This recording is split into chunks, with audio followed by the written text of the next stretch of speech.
Hey, Kyle here with Maple Systems. Welcome to another Maple Systems video training series.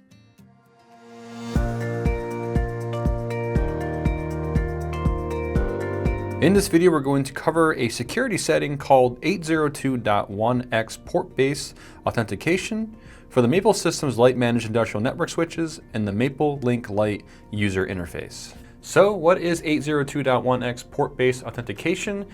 It is a network security standard used to control access to a wired or wireless network.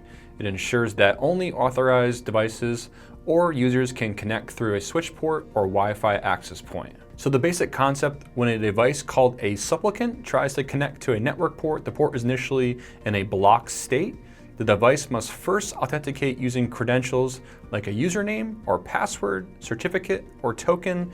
If authentication succeeds, the port is open, granting full network access. So the supplicant is the client device requesting access, for example, a laptop, IP camera, PLC. Then the authenticator is the network device controlling the port.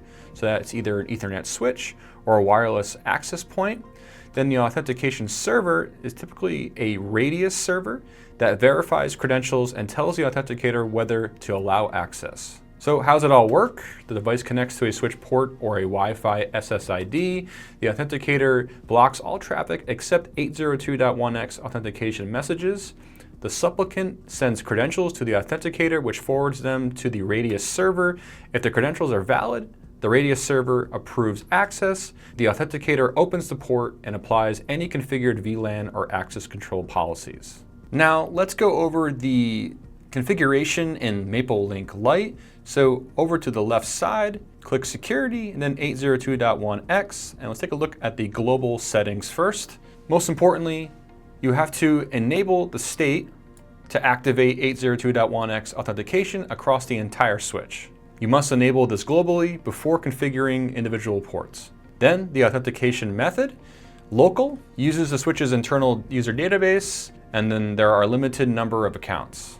You can also choose radius. Radius uses an external radius server for centralized authentication, allowing many users to be managed from one location.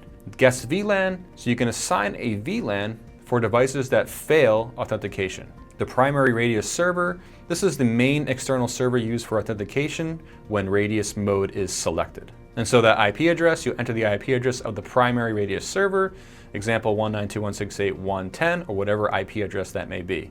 The UDP port, this is the default radius authentication port, which is 1812. Then the shared key, you'll enter a shared password, which is up to 32 characters, used by both the switch and the radius server for secure communication. This key is not sent over the network and must match on both devices. Then you have the secondary radius server. This is the optional backup server, used only if the primary radius server becomes unavailable. Let's go down to global status. So the state, this will show whether the 802.1x authentication is enabled or disabled. Authentication method, this displays whether the switch is using local or radius authentication. Guest VLAN shows the VLAN assigned to the authenticated users. Primary radius server displays the IP address, UDP port, and the shared key of the configured primary radius server. And this will be blank if that's not configured. And then the secondary radius server displays the backup radius server information if that is configured as well. Let's go to port settings. So port, you'll choose the port number if you want to configure those.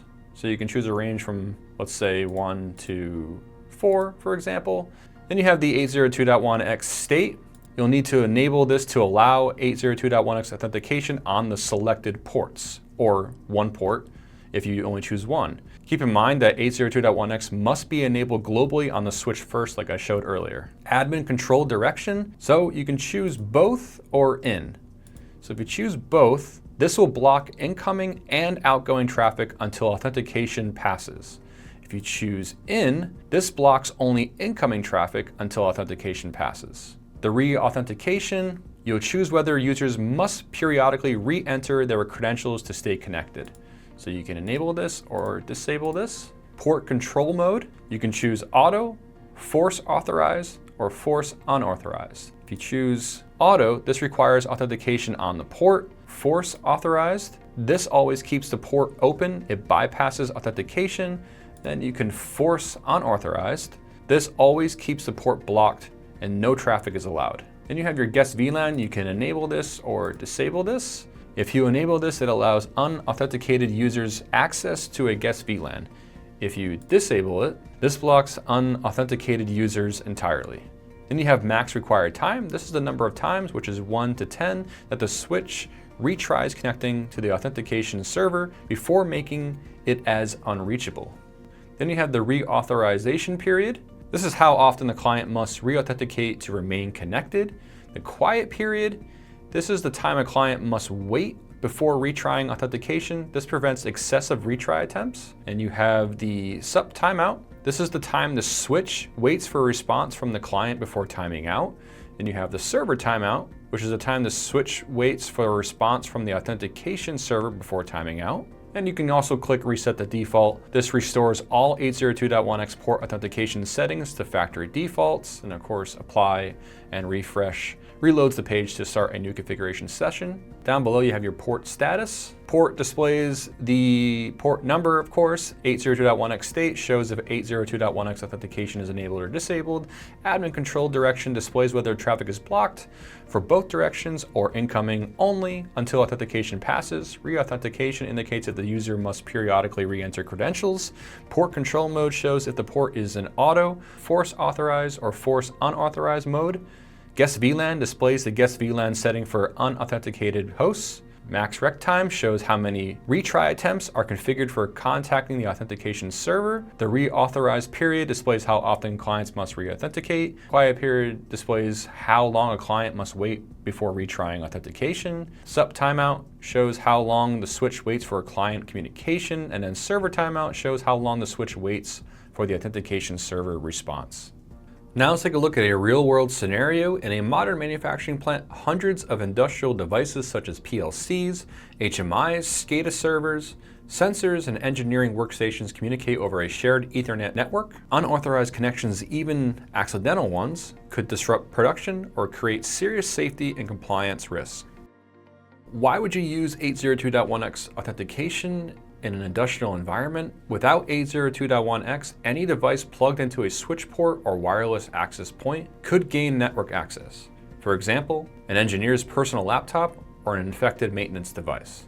So how does it work on the factory floor? When an engineer plugs a laptop into a control switch, the port starts in an unauthorized state, allowing only 802.1x traffic. The switch, acting as the authenticator, sends an EAP request to the laptop, which is the supplicant.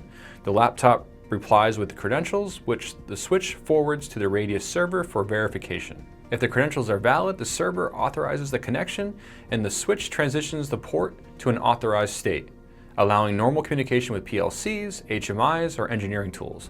When the session ends, the port reverts back to an unauthorized state. So what are the benefits here? Well, there's enhanced security, role-based access control, regulatory compliance that supports cybersecurity frameworks, centralized management, and reduced downtime risk. Well, that wraps up this tutorial. To get more information, please visit the How to Configure and Set Up 802.1x Port-Based Authentication tutorial page, and check out the Industrial Network Switches page, and this can all be found on the Maple Systems website. I hope you enjoyed this video, and thank you for watching.